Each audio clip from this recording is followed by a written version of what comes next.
Hi, I'm Hunter McElrea, and you're listening to the DIVEBOMB IndyCar podcast.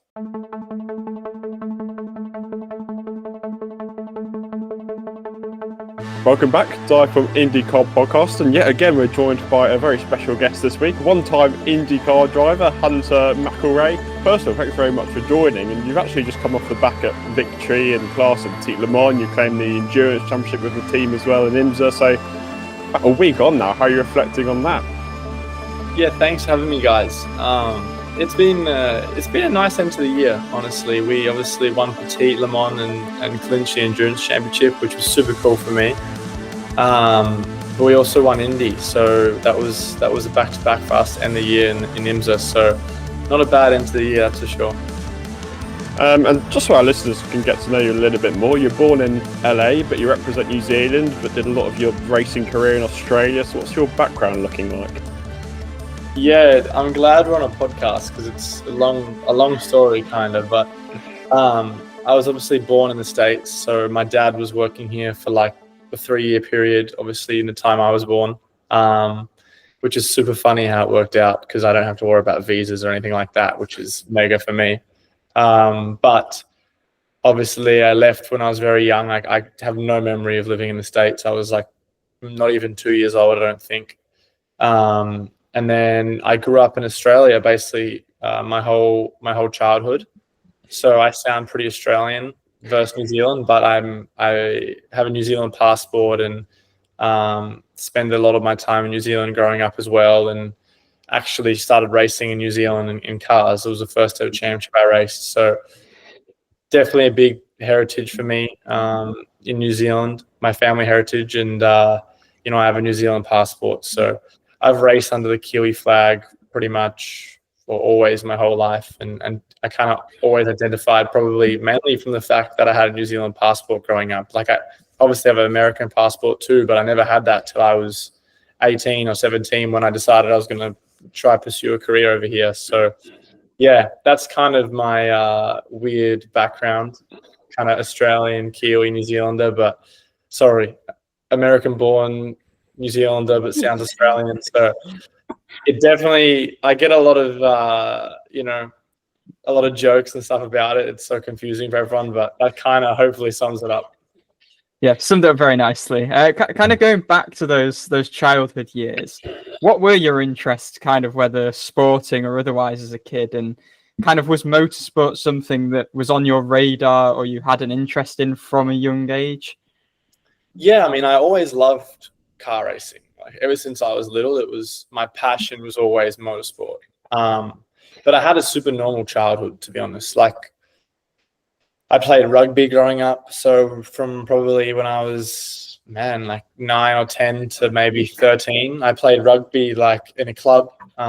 So every Friday night we would, after school go to rugby training, and then we'd play somewhere, in the area that I grew up as a kid against other clubs. So that was like Friday, Saturday. I definitely probably played more rugby than I drove a go-kart till I was at least 13. And yeah, that was kind of it for me. I mean, I always loved, like I said, loved motor racing. It was my passion. I spent a lot of time at the track, the racetrack, because my dad has always been really involved with motorsport. Probably go to the track with him when I was a kid, and that was my earliest memories of motor racing, obviously. And my dad raced, my grandfather raced, so that's probably where the passion was started, probably just through them. And yeah, it's weird. Like I never had a point where I decided I wanted to race. It was always my big passion, but my dad definitely did push it on me. If anything, maybe try to deter me from it a little bit, probably knowing how brutal the sport can be. And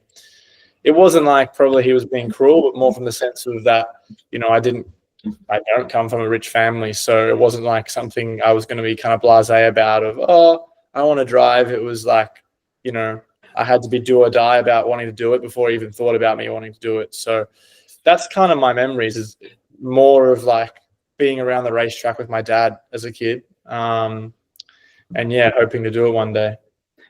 Do you have any sort of specific memories of maybe the first time you drove a go-kart, how old you were at that point, and kind of maybe just through those early years karting, are there any kind of specific memories that you have kind of looking back on that now?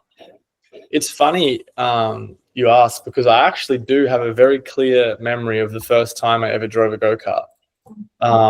I think I was maybe 6 or 7, and I was like thinking I was going 400 mile an hour. You know, I don't even think I was flat, and I was like, wow, this is incredibly quick. Like, I felt like I was in an F1 car, right?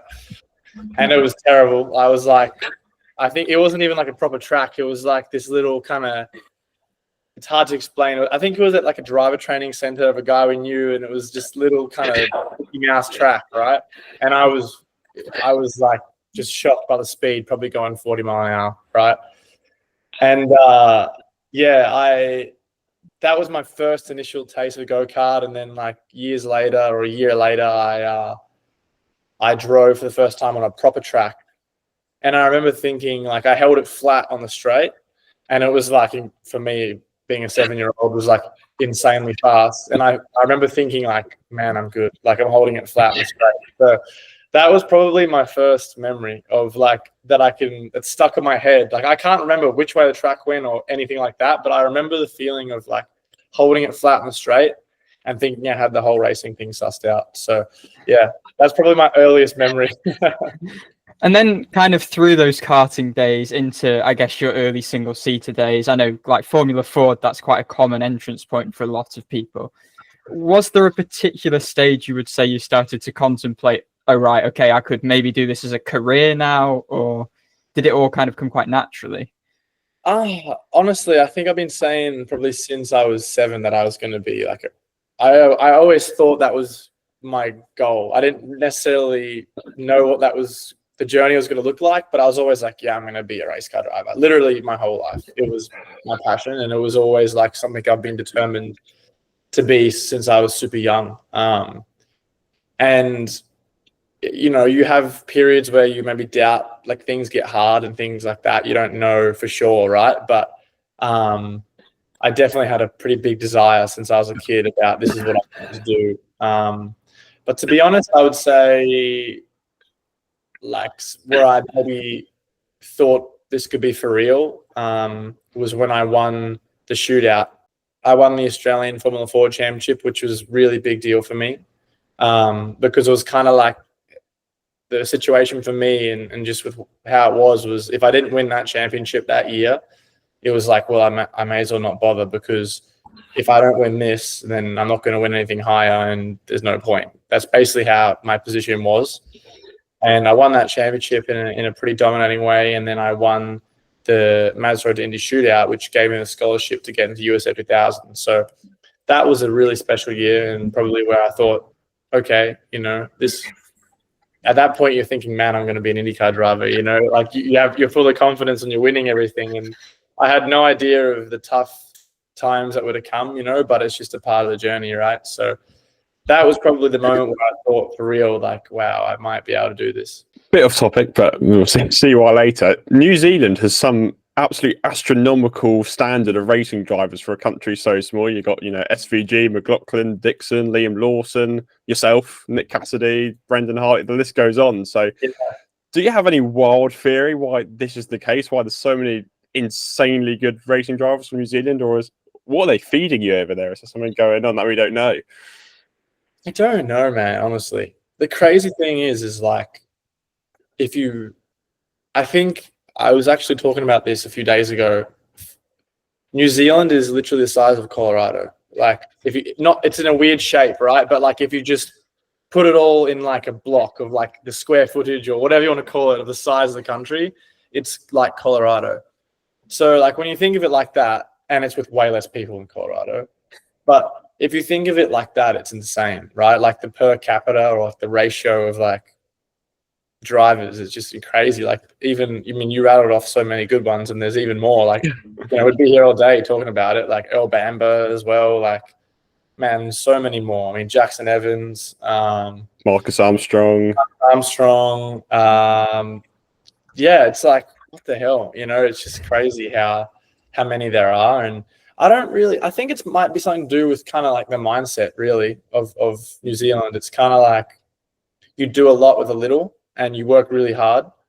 Like not even drivers, but most New Zealanders I know, they work really hard just in general. I don't know. I mean, Formula Ford, I think, is something that maybe all of us have done.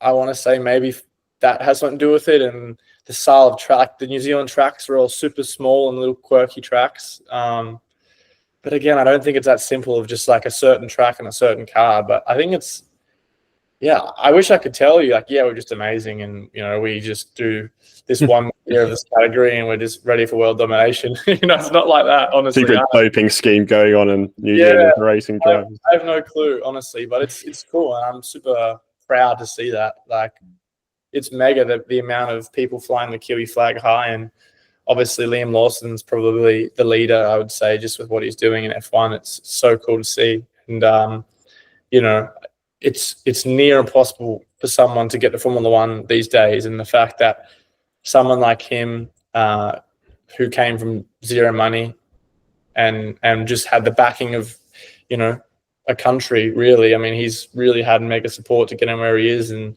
yeah, it's super cool to see. Have you raced against any of these guys like Liam or that sort of generation? I never raced Liam.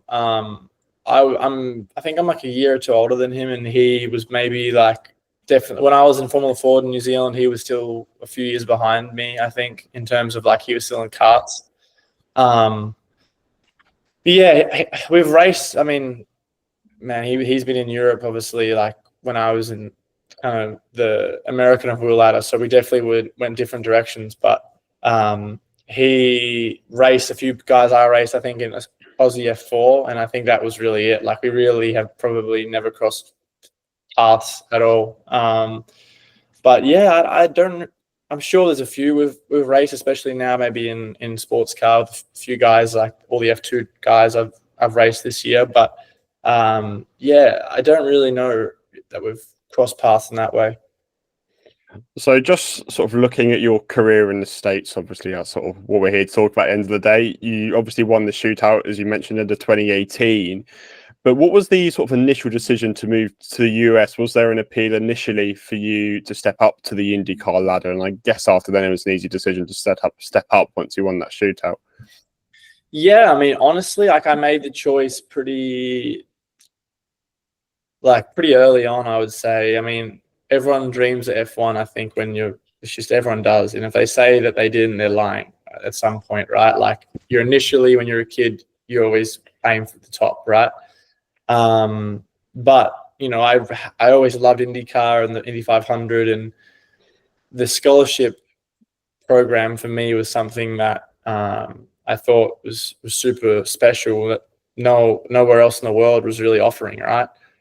And, I had a huge passion for IndyCar racing and followed it more and more. And when I was about, I'd say 14 or 15, I decided I really wanted to go IndyCar route. And, I had a plan, which was obviously to win the Australian Championship in Formula Ford and then get to the shootout and hopefully win that. And truthfully, if I didn't win that, I really don't think I would be here because, I had tough times, like I said later on, which I'll probably touch on later. But if I didn't have that first year sort of funded by the scholarship, I don't think I would have had any momentum, and it would have been so hard for me to do that year without that scholarship money. So that was huge, and to do that and achieve that, I was super proud of too. So that was probably the initial decision. I mean, apart from the fact of just loving IndyCar, the scholarship system was a huge attraction for me. And kind of progressing through, I guess as they're called now, the USF Championships, what were your kind of first impressions of racing in the US? And I guess generally as time has gone on, kind of how have you found the racing in the US, maybe compared to what we see elsewhere, what we observe, I guess, over in Europe? Just what is it like, that style of racing? I know people often say it's quite old school and hard racing, and that's what people quite like about it. Yeah, it's a good point. I've been racing here now for probably equal or the most part of my career now, which is funny. So it's kind of like my baseline almost. This year was a bit different. I've mainly raced in the IMSA paddock, which is completely new for me in sports car, and that's definitely more of a European vibe. I feel like, just because there's so many European teams. I've only ever done one test actually in Europe, so I've barely done anything in Europe. But hopefully that changes. I'd love to get some more experience there too. But what I always hear about, it's kind of, I guess, first and foremost, is the paddock is a lot more kind of friendly. And I don't want to say friendly, maybe is the wrong word, but it's just a bit more open and laid back than maybe Europe or somewhere else. Definitely going back to Australia, it's crazy seeing the difference, kind of what I grew up in racing, and New Zealand as well, even more so. It's just, you kind of get used to the level of maybe IndyCar, say, or IMSA or something like that. And then you go back to Australia, and even the supercars level, I don't want to say it's lower, but it's definitely a lot smaller in a lot of ways. It's just how it is, right? But the American style, man, where can I even start? It's like the racing itself, I think, is super aggressive. Like the on-track stuff.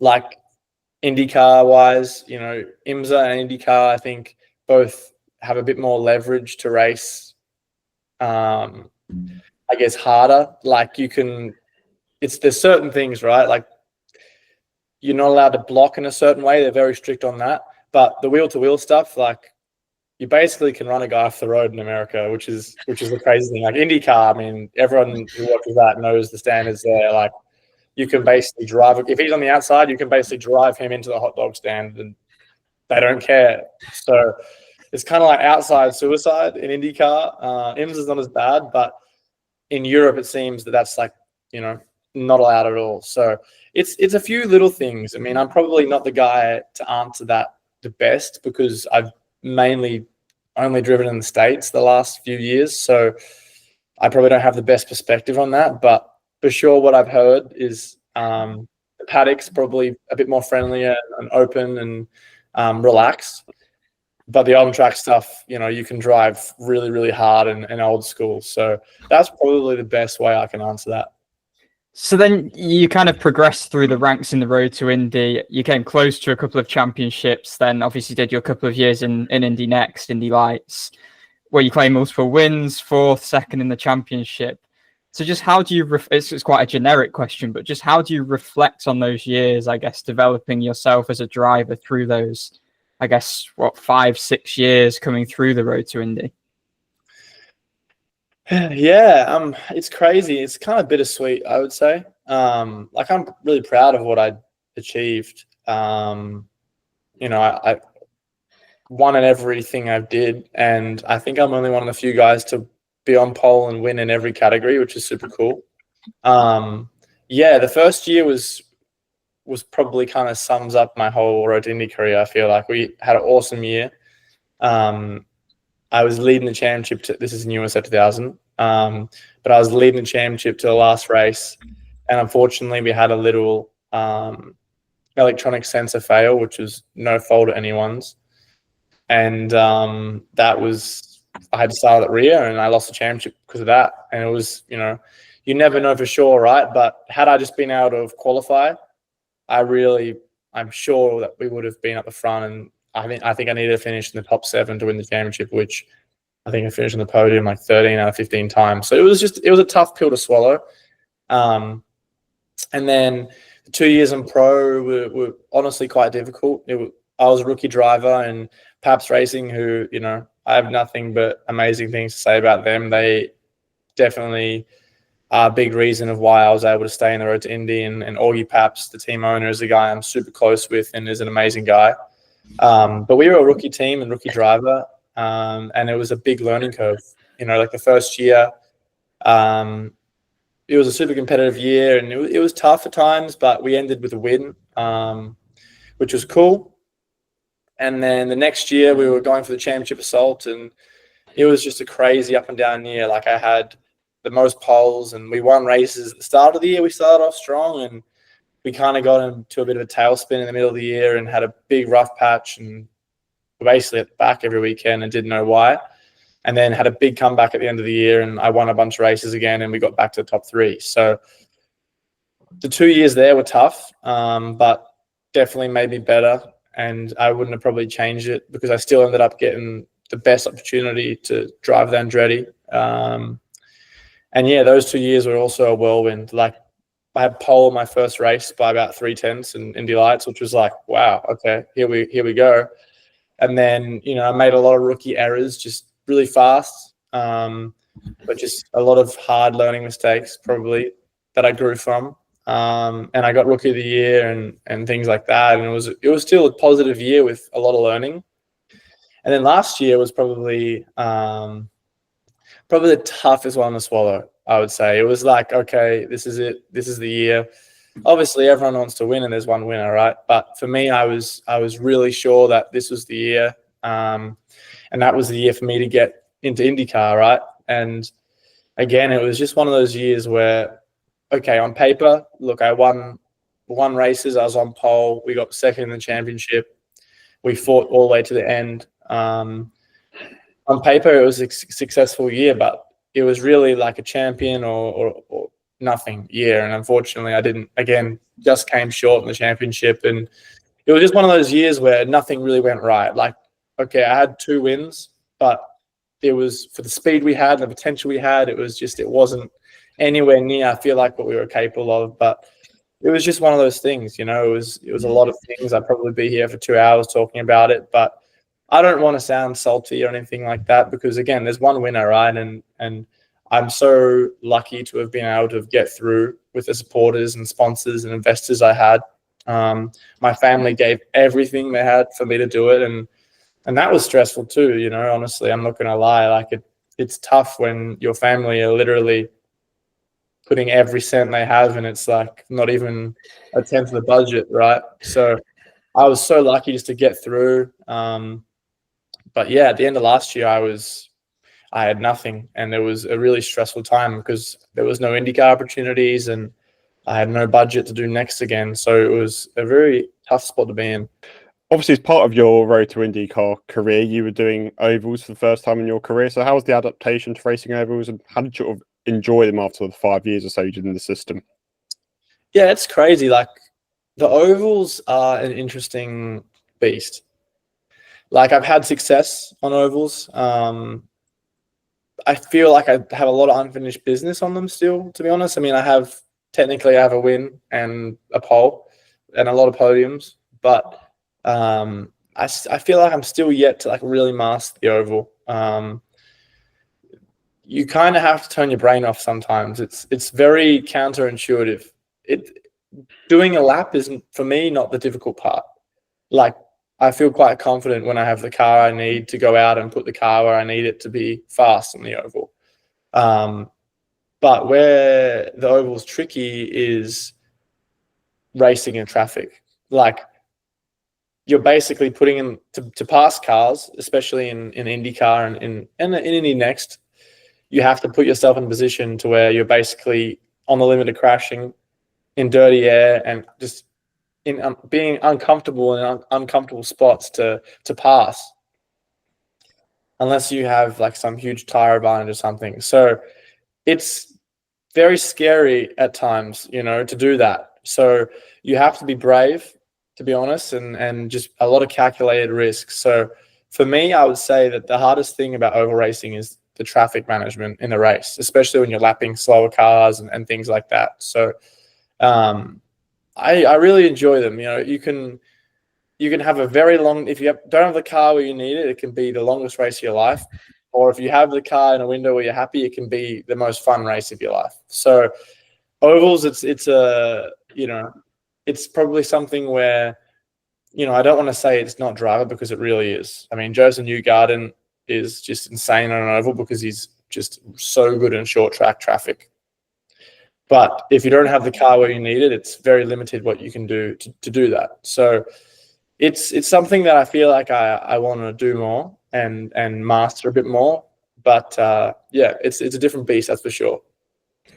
So looking back at the end of last season, obviously you've just finished second in the Indy Next Championship. At that point, did you feel like you deserved to make that step up to IndyCar? And was sort of your intention post-season, looking for the opportunities, even though they wouldn't come around? Yeah, I mean, I did feel like I deserved it. I felt like I could do the job, but you know, I just wanted to get in one, whether that was a test or whatever. I needed to get in one, and just, you know, I wanted to. Okay, maybe I didn't win the championship for whatever reason this year. It was just last year, but let me show you what I can do in one. Was my kind of attitude, you know, and it was tough. Like the opportunity just never really came, and it wasn't through like an effort, but I just had no chance to even show. So that was really hard. And yeah, I truthfully, there were 2 months where I had no idea what I was going to do. And thank God I got a message out of the blue, really, that from my teammate in IMSA this year, McElrea, just sent me a text and was like, do you want to go LMP2 racing? And it was like, yeah, I do. I mean, I want to drive. And that was literally where that whole thing started. So to kind of answer your question, yes, I obviously I believe I do and did deserve a chance, but it was just so hard to get that chance. And kind of in those 2 months that you speak about, like, what is your mindset? How are you staying positive? Is it hard to kind of stay positive during that period when you've got this dream and kind of it's just within your grasp, but the opportunities just aren't there? What is your mindset during that period? Man, it was crazy. It was so crazy. Like, it's so hard to stay positive. Like, for me, racing is what I love so much, and something I've for sure I've dedicated my life to. So for me, the biggest fear was like, obviously, number one, I wanted to race, and IndyCars was what my goal was, and obviously still is, or always probably will be when I get the chance. But it was just like this uncertainty, and it's just so hard to be positive when you're like, maybe I'm going to be on the couch all year. And I saw Linus had what he went through, obviously had a great ending to that, but what he went through, it was like, man, I guess it's a big possibility I'll have nothing. And that was scary. So it's hard. I mean, you can't feel too sorry for yourself, but at the same time, it wasn't easy.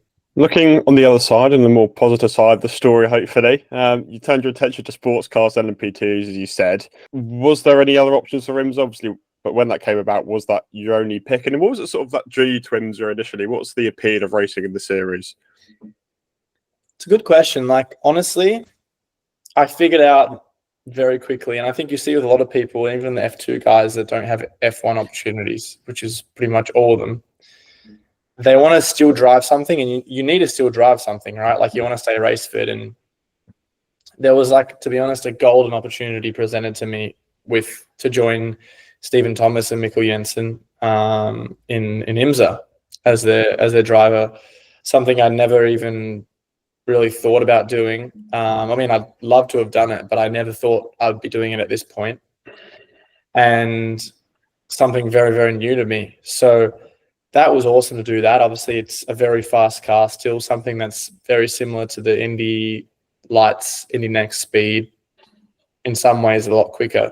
So I was stoked. It was like, okay, cool. I have an opportunity to race, and not only just race, but probably the best seat in the P2 grid. So that was like a huge relief, and probably one of the coolest moments to sign my first professional contract to drive. And that was like something that probably gave me a lot of relief. And yes, there was an IndyCar opportunity, but I was going to be racing this year. And yeah, that was just probably one of the best feelings I've had, even it not being IndyCar, right? It was just, Daytona 24-hour, Sebring 12-hour, Petit Le Mans. These are all races that everyone wants to do, right? So I always knew I wanted to do these races one day. But the fact that I had the chance to do them this year, and especially the timing that I had zero drive of anything, it was kind of perfect. And kind of digging into it a bit more, how have you found that sort of P2 racing, the multi-class racing? Can you maybe just take us through what the car's been like to drive, how you've found, the endurance rounds that you have run, what it's like racing at night, for instance, as well? What has that all been like? Yeah, it's all great questions. I mean, it took me probably a couple of days to get used to it. And even still, like, I was probably not the level that I wanted to be. Like, I was fast-ish. Like, I was not slow. Like, I was competitively quick and where I needed to be in a position where the team were happy with me. But I didn't feel, like, comfortable yet. Like, Daytona, I never got to do the race, unfortunately. We DNF'd early on, so I never jumped in the car. So the raw, which is obviously the weaker testing for Daytona, I was like pretty competitive, but I wasn't feeling like I was, in the rhythm yet. And then we went to Sebring, and that was when I really felt like I was in the rhythm. My first time I got to drive the car, even all the testing and the practice, I still didn't quite feel like I was where I needed to be.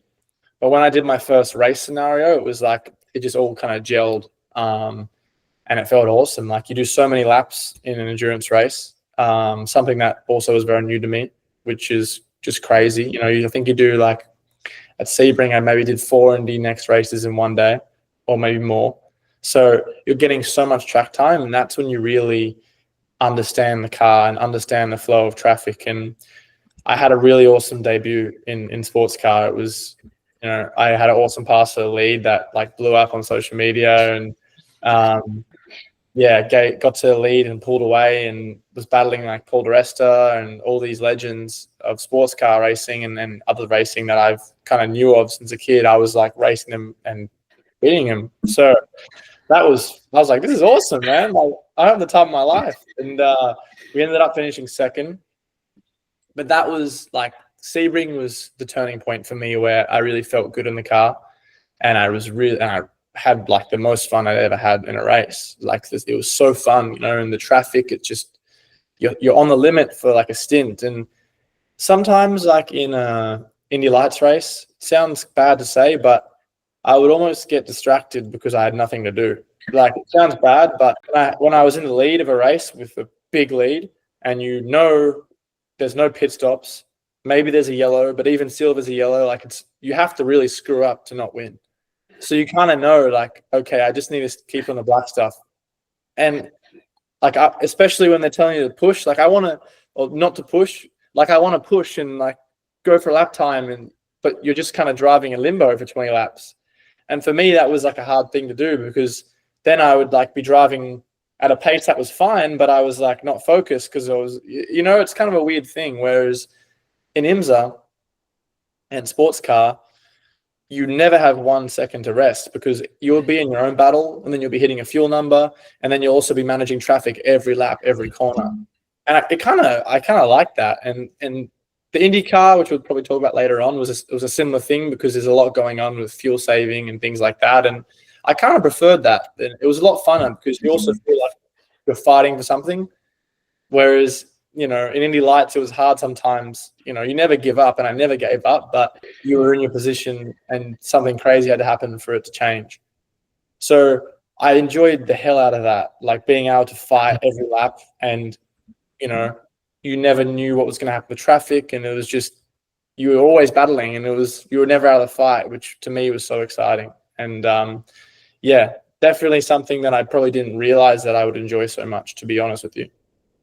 And then you've obviously also got the team dynamic, because obviously motorsport is a team effort. You've got the crew, but I guess in sports car racing, you also have other drivers that you are sharing a car with. So I guess just how have you found that? Obviously, the way it came about with Mikkel Jensen, who is a guy with a lot of pedigree at the top level. So that must have been pretty cool coming about that way. And then just sharing a car with other drivers. How have you found that part of it? Yeah, it's a cool thing. It's new for me. I mean, it was funny, like previous relationships with teammates, I've kind of had it all. Like, I've battled a teammate for a championship. I've like been a lead driver. I've, had a lot of different dynamics in the junior formula. And this is way different to anything I've had. Mikkel obviously is a factory Peugeot driver, so he's established, and he's kind of known as one of, if not like the GOAT of P2. So he was like super fast, obviously, straight away, and it forced me to like, I have to try and get to his level because that's how it is. And that was awesome to be teammates with him. I mean, he's, he'll tell me what he thinks. It's not like he'll take it easy on me. I'm there to do a job, which is why he chose me to be here. And but he definitely helped me, probably like my learning curve of adapting to endurance and sports car. I think for sure, probably the success I've had this year is a lot down to him, of just giving me such good data and such good lessons and just his experience to lean on. And then on the other side of things, Stephen, who's our bronze driver, he and his wife Emily are the ones that make this whole program happen. And he is a guy who is in his 50s, but probably one of the most dedicated dudes I've seen to like his craft of racing. And he tries so hard, like he invests so much, not only on the financial side, but like he's doing simulator laps like crazy. He's studying footage, he's always pushing away from the track to be the best driver he can be. And for me, that's super cool, because it's not like, I don't want to say names or anyone, but I'm sure there's bronze drivers who don't take it as serious as he does, because they just want to have fun. And that's cool too, because at the end of the day, they do what they can want. Like they can do what they want, right? Who am I to say?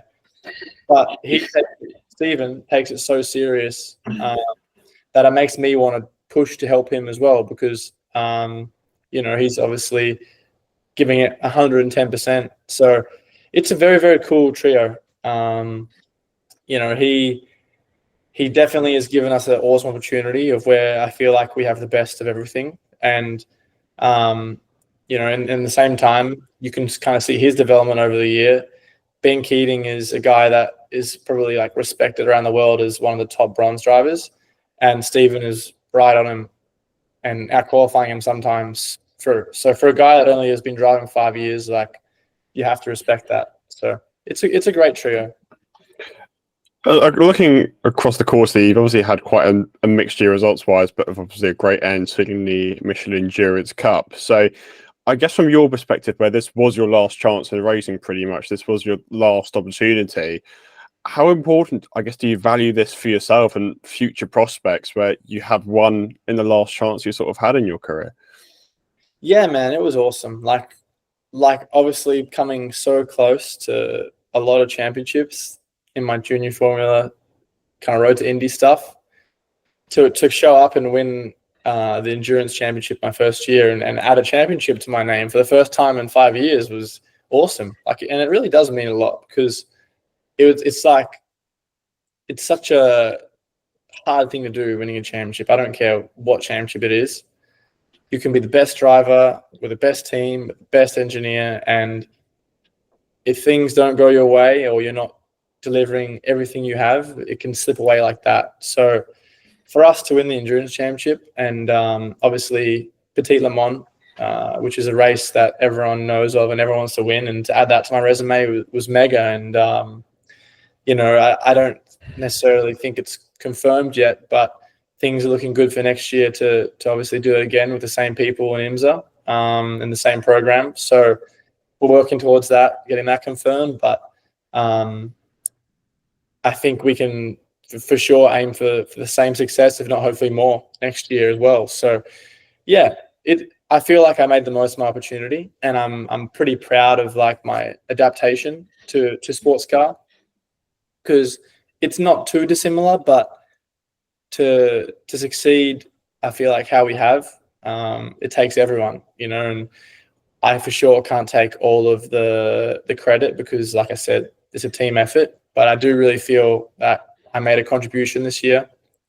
And if you told me maybe how well I would have done this year, I would have been really happy. So that adaptation for me, and the results we got on track, is something I'm really proud of, for sure.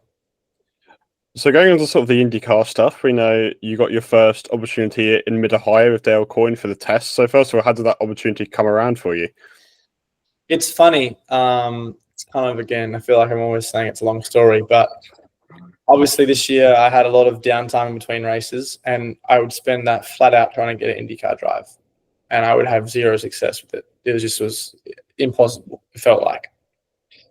But there was a time earlier in the year I can't really say, I guess I'm going to give you guys the inside scoop here, but I haven't really talked about this, but I was at Sebring and I got a call from a team basically saying, can I be in the car in a couple of days to fill in for an injured driver at the time for a test. And it was like, basically in my mind, it was almost that I was going to be racing, I was going to be testing and then racing Long Beach. And that was like incredible because there was a period of time where I was actually golfing with sponsors of mine, and I started crying on a golf course because I was like, I'm going IndyCar racing, and there was a period where that was my reality, and that didn't end up happening. But I had the emotion of like thinking that I had made it to IndyCar, so that was like in some ways gutting, and in some ways more motivation of like how close I was. And from Sebring all the way to Watkins Glen, which was like March to June, basically. Nothing. And then, of course, at Watkins Glen, I got a call from Dale, and it was like, we have a test, are you interested? And obviously, I was super interested. And it was just funny because, like, the only time I was in the car or at a race weekend, which wasn't as much as I would have wanted this year, I would get a call about IndyCar, but I'd spend the months and months and months trying to get something and nothing would happen. So I had the test opportunity with Dale Mid-Ohio, which was pretty fitting actually for me. It was like Mid-Ohio is a track where I've had a lot of success. Don't really know why. I just like the track. I don't know. It doesn't feel any different than anywhere else. I guess it just suits me. But that was like the perfect place for me to make my first taste of an IndyCar. And it went probably better than I expected. Like I'd worked so hard to get the chance to drive one that I even felt like just getting my bum in one was like a huge life achievement for me that I could tick off. Like, okay, I drove an IndyCar, because that's something that most people will never get to do. But the test went so well, and I felt really comfortable in it right away, and it was cool. Like it was everything I hoped for and more in terms of what the car felt like, how my performance went, and then the ball was rolling about. There was some uncertainty for Toronto, and I tested in the 51 car, so I assumed that I was going to be racing the 51 car. And then it turned out the opportunity was in the 18 car because Jack's obviously it's hard because Jack had an injury, but he was probably going to be driving, but Nolan was going to be racing. So I don't even have a clue. And then, I got the opportunity to make my debut. And that's another thing is if you look at the whole calendar, right? Like probably the worst track to make a debut on is Toronto in terms of like difficulty and just like, I'm sure you watched the race and know the track. Like it's literally the most brutal track probably on the calendar in terms of street track. And I'd driven Detroit, I'd driven St. Pete, but I'd driven Toronto a long time ago. But it was a very, very hard ask to do. But man, I had to take it. And I even had supporters that were not so sure of me doing it. But I knew I had to do it, and I definitely was like a little nervous, but at the same time, it was, man, I worked my whole life for the moment, right? So I think sometimes you just got to send it, and that's what I did. So you got this opportunity, obviously, whether Jack's issues were physical or whatever, you don't actually know. But sort of how far in advance did you get the notice? And then what was that sort of time period between you getting the notice and racing? What were we sort of doing in that time period? It's all really grey, but I did the test. And when I did the test, like I knew it was a possibility. I mean, it's like what we were like. I wasn't doing the test thinking, oh, it's just a test. Like I was doing a test hoping to race, which was obviously Toronto. And then I didn't know I was in the 18 car until like the week before, probably. Like maybe a bit more than that. Like then I showed up to the shop, did some footage and data, and then just did as much prep as I could kind of do. And yeah, honestly, man, I went into that weekend. Obviously, Dale, the team had a tough year, right? Like it just was hard with all the drivers they had, and results wise was tough for them, and just the uncertainty of it all. But they have some really good people there, and I just really wanted to enjoy it. You know, I'd worked so hard, and so many people had backed me and helped me to that point where I'm like, this could be my only ever race. I mean, I don't think that will be, but if it is, I'm going to have the most fun out of anyone. So that's what I did, and it was awesome, man. Like I was shocked about like how competitive we were. Not that I didn't believe in myself, but I just had no expectation on a goal. So to show up and then, you know, be the fastest rookie in practice against guys who have been in it all year, and, you know, we're in the top 15 and competitive, you know, just showing up at the hardest track in the middle of the year, I was really proud of myself. And, you know, on paper, we had an issue in quali. Obviously, it was a shame, and then we didn't end up finishing the race. But I feel like if you look at the weekend as a whole and what I achieved in terms of, and what I showed, and maybe a statement I made, was that I felt like I showed I belonged. I mean, we were on for an awesome race. I think I was right behind Ray Hall, and we were passing a lot of cars, and, you know, we had to start at the back from the qualifying mishap, and,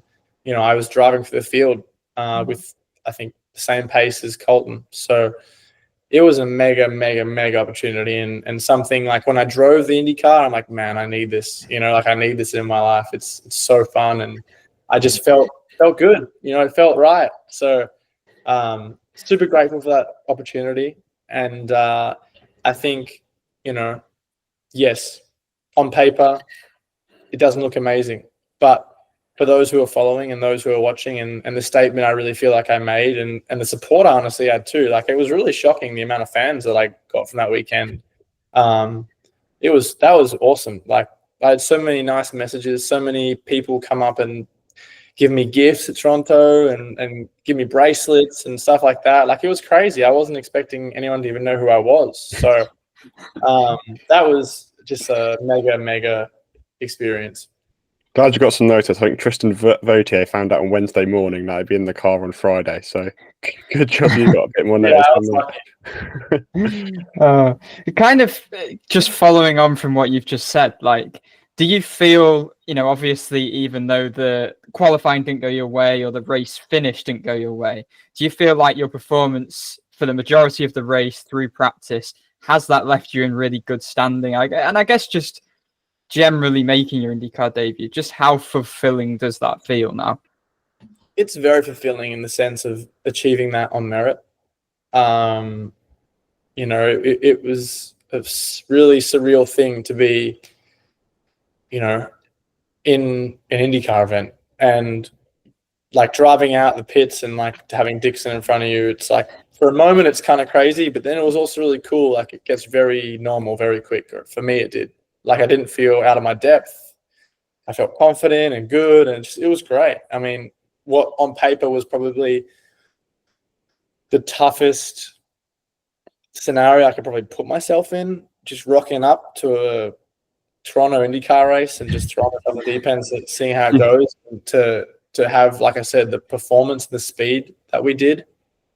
Like I really feel like if we could qualify, fast 12 wasn't like a impossibility. I mean, I think we were around a P12 to P15 car that weekend.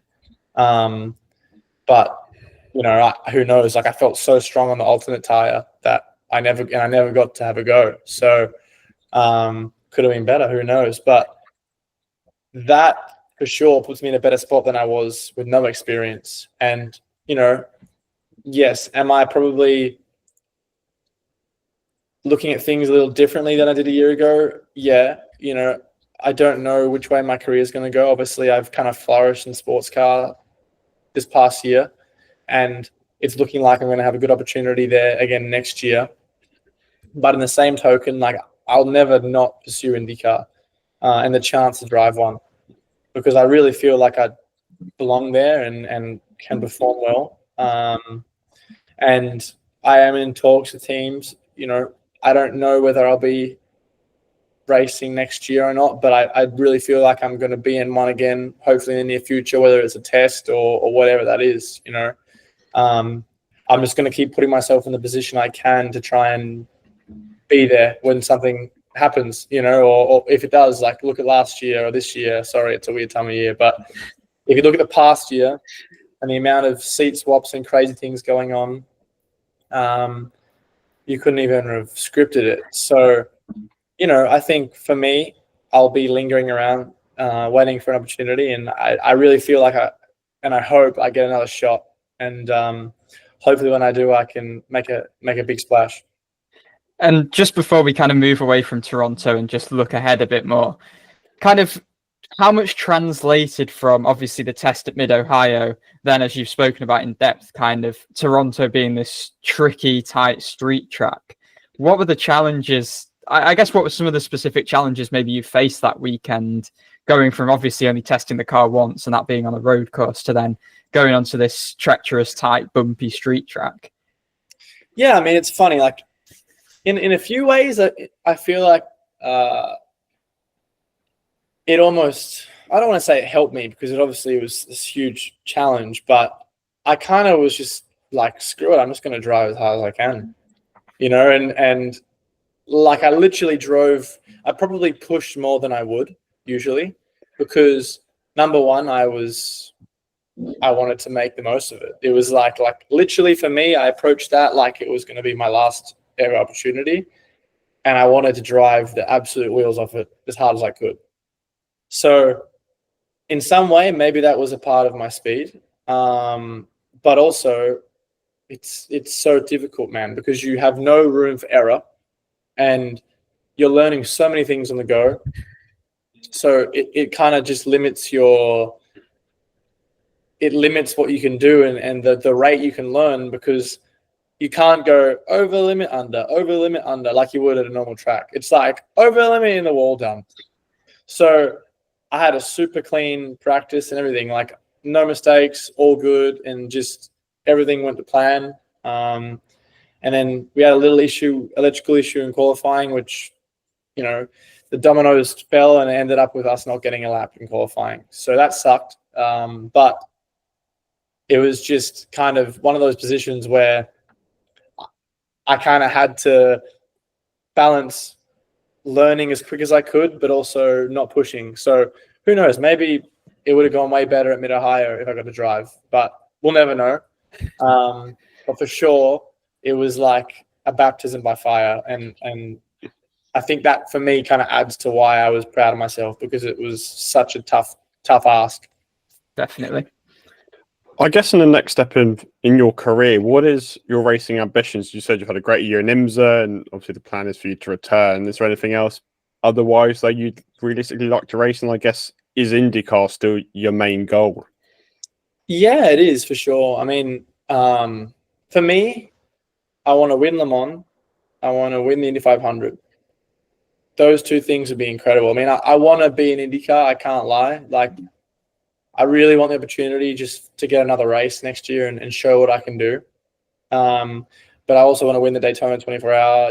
I'm in a position where if I could paint a perfect scenario for myself, to be able to be in a full-time IndyCar seat and do the big endurance races in North America and Le Mans. For me, that would be the absolute ultimate, where I love the endurance stuff. I always want to do that.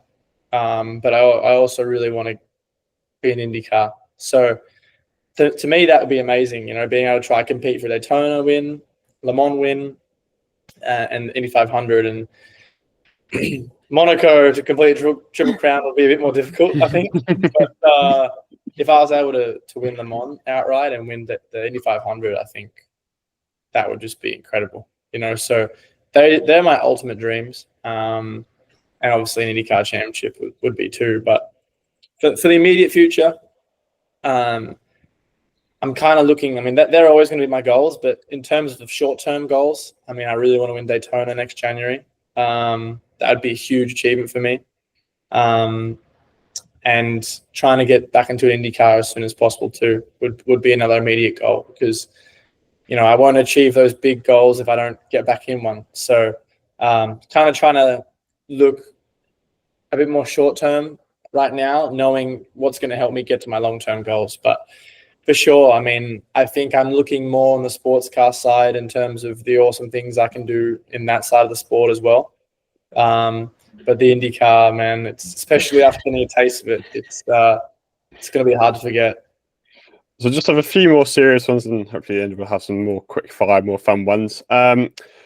Something which I found really interesting, which I think you spoke on, and I think Toby Sowry, your teammate, also spoke on it, but the charters for next year have the suggested 3 driver per entry rule being added. And maybe you're somebody who wouldn't have had the opportunity you had if this rule was enforced previously. So I guess how great was it to get the opportunity at the time you got it, and then just sort of thoughts on the change going forward? Because otherwise, people like you, people like Toby Sowry wouldn't have had this opportunity. Yeah, I don't love it. I mean, it's just weird, to be honest. Like, I get it, and I think the charter system is good, because if I take my driver hat off of trying to get myself an opportunity and just look at it as a business point, I mean, it gives the teams so much more value. And you can see with Ed, like, that's awesome what they happened to them. They just got a big new sponsor, and it's going to benefit them greatly because the charter system, I'm sure, played a part in that. And it gives the teams value, right? They're not just like a workshop and a truck. They're worth a lot more.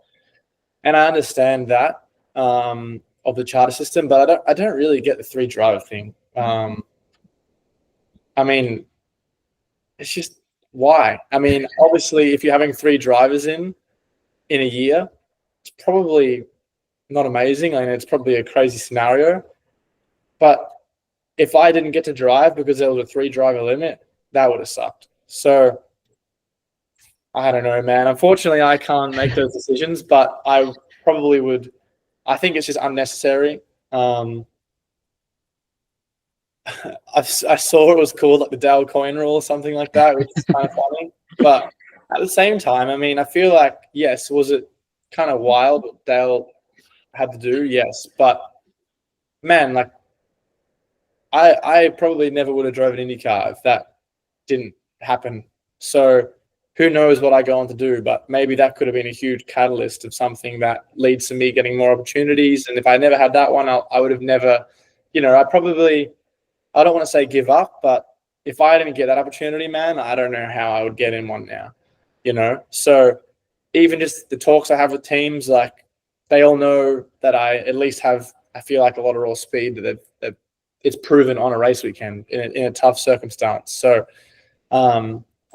yeah, the 3 driver thing, I mean, I'm probably against it, but who knows, man? I can't change it, unfortunately, but that's my 2 cents. And you mentioned Le Mans, you mentioned the Indy 500, these kind of big goals, but kind of looking realistically, maybe the next year, what do you want to get out of your career? And then maybe looking in the much longer term, which I know is incredibly difficult to do, what would you feel satisfied with maybe in, I don't know, 20 years time, which I know is an incredibly difficult question, but I want to race as much as I can and win as much as I can and have the most fun I can. Purely, that's like my core thing. This year I realized that I drive a lot better when I have fun. And maybe if I had more fun and wasn't so stressed about everything in the junior formula, maybe it would have been a bit different. I don't know. But this year I have had the most fun ever. And even with the pressure of my IndyCar debut, I really made sure I was enjoying it. And I feel like that was probably, again, I know I DNF'd and we didn't finish the race and whatever. On paper, it doesn't look good, but I really look at my IndyCar weekend as a success because of what I was. If the people that know and the challenge that was, and like what we were able to achieve. I really am proud of that, and I had a lot of fun. You know, I didn't get drowned with the pressure or anything. I just enjoyed it. So, man, obviously I love to win too. Like just the pleasure from winning last weekend, like the championship, and just adding Petit Le Mans to my name. I mean, I'd love to win as many. I want to win as much accolades as I can. You know, that's what's cool about endurance racing too, is, you know, you win the Sebring 12 hour. Okay, it's one race, but that's a huge achievement winning that race. So next year I have the opportunity to win 3. There's, you know, any of the races are awesome, right? You want to win them all, but Daytona 24, Sebring 12 hour, and Petit Le Mans, they're very, very iconic races. So to try and just add those to my resume, it's super cool. And when you do, like if I win the Daytona 24 hour next year, which is honestly, it's like a dream of mine, right? It's such a big iconic race. That's with me forever.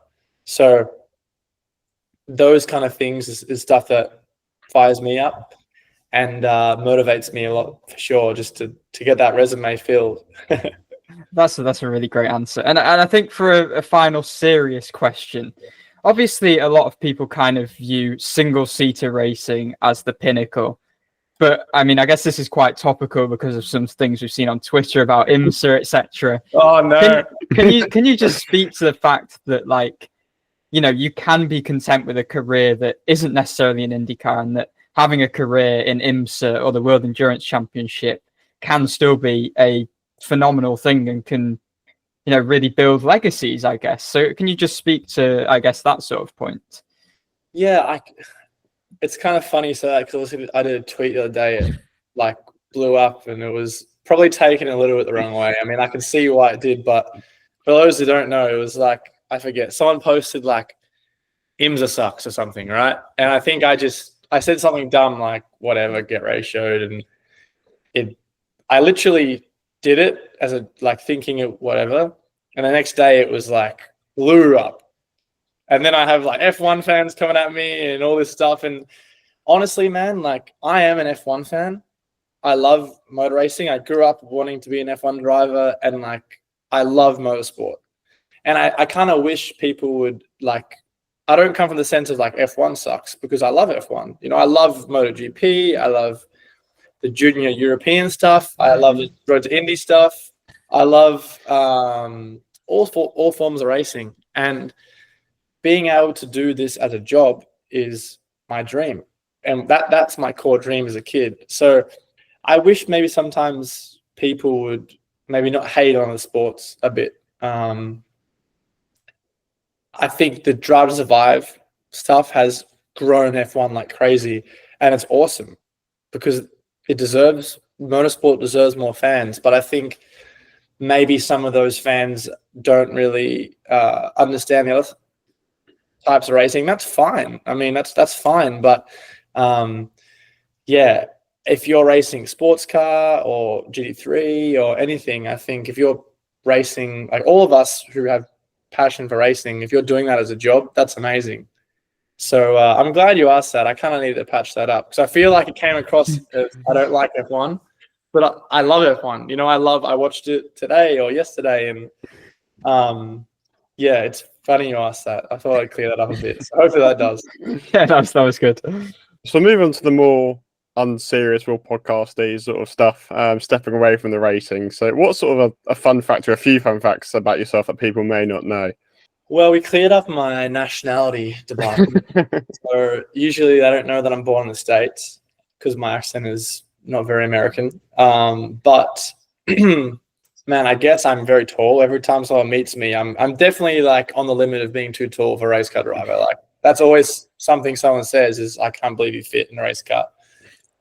And honestly, it's something I get really sick of hearing, but I know it comes from a way of like, they don't mean it, but it's like if someone tells you like 100 times your hair color, you're like, dude, I know, I'm blonde. You know? So I'm tall, maybe. Yeah, that's a good one. And what do you get up to in your free time? Maybe what will your off season look like, for instance, when you aren't testing or racing, for instance? This year I'm going on a bit of a wild tangent. I'm going to Europe for a bit. Then I'm going to the F1 race in Dubai, and then I go home to Australia. But typically, Australia and New Zealand go home. I love being home in the Christmas period, especially because I'm not in winter. I can't do winter, especially in Indianapolis. It's not for me. I grew up in sun, don't do well in the cold, so I get the hell out of here.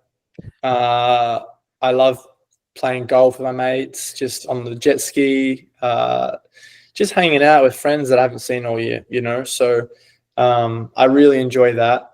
And then hanging out with family in New Zealand too, visiting them. And then, we basically go right back into it at Daytona. So I pretty much spend a typical off season for me. Like, we'll finish testing end of November. I'll spend the whole most December in Down Under, and then come back for Daytona. Where's your ideal holiday destination? I feel like I am going to Europe, but at the end of this year, but I haven't spent as much time as I wanted in like Europe or even really Asia. So, man, a lot of the times the traveling we do is for racing. So we see kind of airport, racetrack, hotel, racetrack, airport, home. So it's kind of hard, but I would say I'd love to go to Greece. Greece looks really cool. Yeah, that's a good answer. I've never been to Greece, so yeah, that might be one of mine as well. And obviously, as a British-based podcast, I feel like we need to ask, what is the first thing you think of when you think of the United Kingdom or England? Sunday roast, digestives, and tea. Cool. Stereotype isn't washed off. You've been in America for quite a few years now, so have you sort of picked up any of the sports? You follow any of them actively? It's a good question. I mentioned I like to play golf in the off season. I'm not good at it by any means, but I started playing when I was in the States, funnily enough. So I never played growing up in Australia or New Zealand, and I started playing here as a bit of a hobby to do kind of non-racing related. I dabbled in pickleball for a bit, kind of got over it. I watch American football a little bit. Like, I'm not a diehard fan, but I can appreciate it when it's on. And then obviously the Super Bowl's on, and everyone watches that. So I would say I'm like warming up to American football a bit. Like, I started off knowing like nothing about it, like no clue what's going on. But I'm kind of warming up to American football a bit. You're still a rugby person at heart in comparison. Yeah, I was very sadly watching South Africa beat the All Blacks last year. That was very hard to watch. So big All Black supporter out here. You got any US sports teams or? I honestly don't, man. I get asked it a lot. I mean, my girlfriend and her family love the Packers, so I guess I kind of have no choice but to go for them. Otherwise, I'll be a bit frosty. And kind of staying on that US theme, and this is an interesting question because we spoke to Louis Foster, and he was like, well, it wasn't actually that different moving over, but did you have a bit of a culture shock when you kind of first moved, I guess, back to the US, but the first time you'd been over here that you remember? Yeah, it was a lot. I would say it's very different, but the Americans, I feel like, at least in the Midwest and where we race a lot in IndyCar, on the IndyCar circuit, they're very welcoming to like foreigners. So obviously my accent was always like a huge conversation starter everywhere I went. Like, oh my God, where are you from? Like, and you almost feel like you're limited edition or something. You're like, wow, everyone wants to know where I'm from. Whereas like, I'm even to the point of where I'd go home and like I order a coffee or something and I'm like waiting for them to ask where I'm from. But then I realize, dude, I am where I'm from right now. So then, you know what I mean? It's like, it's crazy. Like the psyche of that, like a lot of people are like super kind actually over here to ask where you're from, and they're interested in what you're doing, which is nice. So yeah, it was a culture shock, to be honest, in a few ways, but I would say mainly winter for me. I can't do it. I just can't do it. But it was also like super easy in the sense of that everyone was very welcoming and they're all interested in, like I said, where you're from and what you're doing. And obviously, a lot of people kind of think of the food when they think of the US as well. Have you got any kind of favorite foods or food places that maybe you don't have down under back home? I would say it's different for sure. I mean, there's just a lot of fast food here, especially like when you're traveling. It's super difficult to find not fast food in like unpopulated areas. So that I would say, like, I love Chick-fil-A. I kind of have been offered a bit this year. Like, I've attempted to be a bit healthier. My teammate Mikkel is like very strict diet, so he kind of rubs his diet on me a bit. But I would say one thing Americans do really well is the steakhouses. I like going for a nice steak. Australia, not like, I'm a bit biased. I would say Australia has probably the best food in terms of like the brunch is amazing, and like I come home and I can't wait for the coffee and the food. But the Americans probably have the best steakhouses, I would say, and I really enjoy going to a nice steakhouse, having a nice dinner. Something I enjoy. Sounds good. What's your favourite circuit in the world? That's a good question. It's hard because you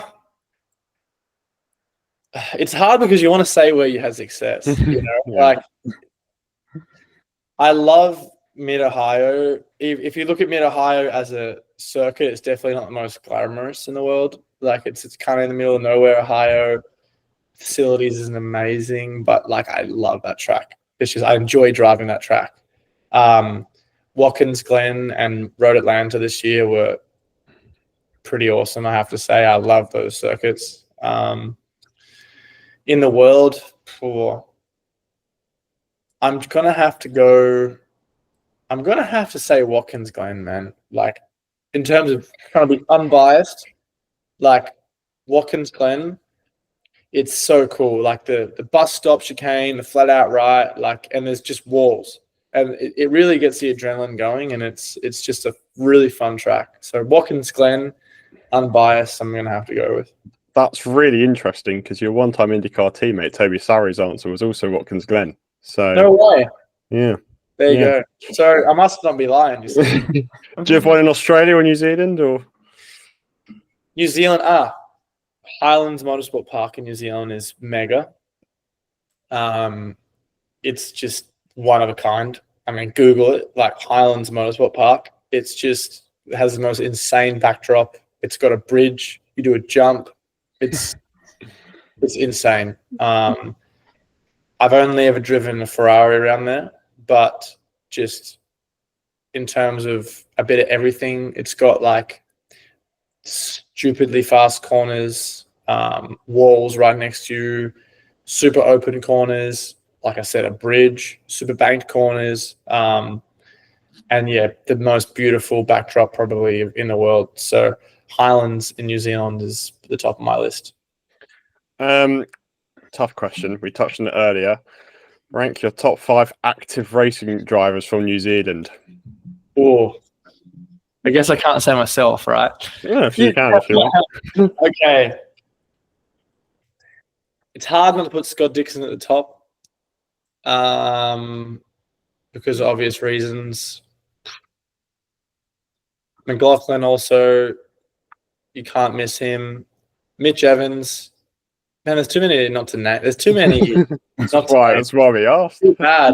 You know, I'm definitely missing people out. Liam Lawson obviously is killing it. It's 4. I've really snookered myself here. Secretly, I want to put myself number 1, but I can't do that. Man, who else? I mean, Earl Bamber obviously is a Le Mans winner outright. You know, that's something I've dreamed of.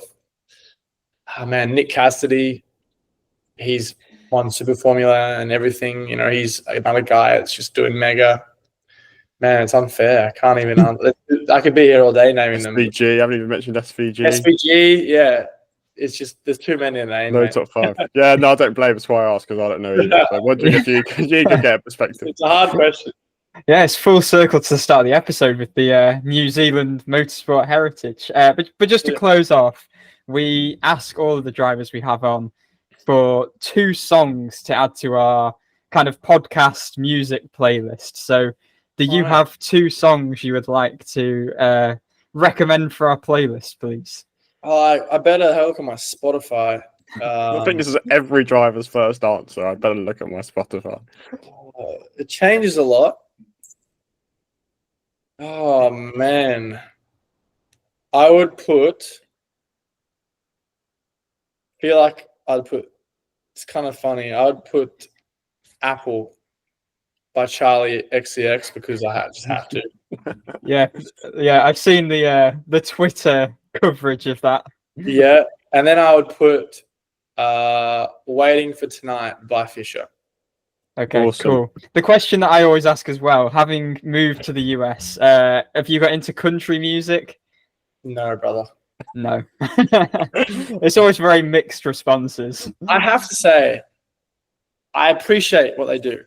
Like, it's just, I just can't hack it. I have dabbled in a bit of Morgan Wallen every now and then the people are like, that's not country music, and it's like, okay. A few of Morgan Wallen's songs, I'm like, it's not that bad actually, but I can't really hack it.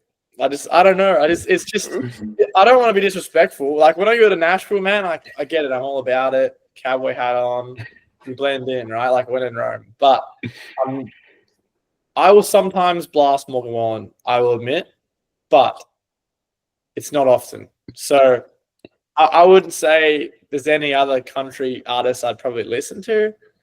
But I'm not a hater. I don't really. It's not my thing. It's like like rap music or whatever. It's just, I don't know. It's not my favorite. Yep, fair enough. Hunter, that's all we got for you. We really appreciate your time. So congratulations again on your championship. Hoping to see you back on an IndyCar circuit soon. Thank you, guys. Thanks for having me.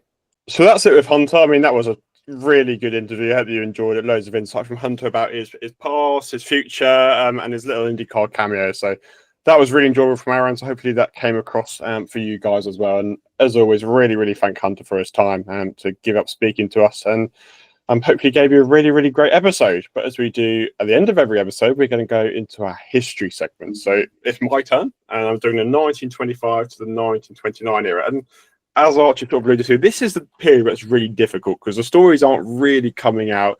You have to pinpoint a few different things, and it's not very easy just because the information isn't readily available. Just give you a bit of an overview of what happened in this period. 1925 was the first Indy 500 with an average speed of more than 100 miles an hour. Peter De Paolo actually made a pit stop halfway through to bandage bruises and blisters that he got during the race before he handed over to Norman Batten. 1926 saw the race rain shortened at 400 miles. 1927 saw the field all qualify over 100 miles per hour for the first time. 1928 would be the first Indianapolis 500 under the leadership of Eddie Rickenbacker, which we'll actually get on to next week a bit more. And that year also saw NBC give radio coverage for the first time ever. 1929 was the golf course installation at the Speedway, and it's where they started filming the film called Speedway. So I've got a couple here. I do one small one, which isn't actually my one. But in 1929, the winning entry was the only one owned by a female. Her name was Maud Yeagle. As I said, she won in 1929 with Ray Keech. It's a fascinating story because obviously women weren't really accepted in motorsports.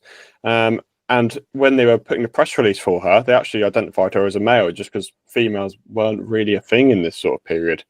So it's pit lane gossip that it actually was a woman, the owner of the car. And she actually tried to request permission into the garage and pit lane. This was denied. So what she did was sat in the grandstand directly across from her pit box whilst clocking her car's lap times.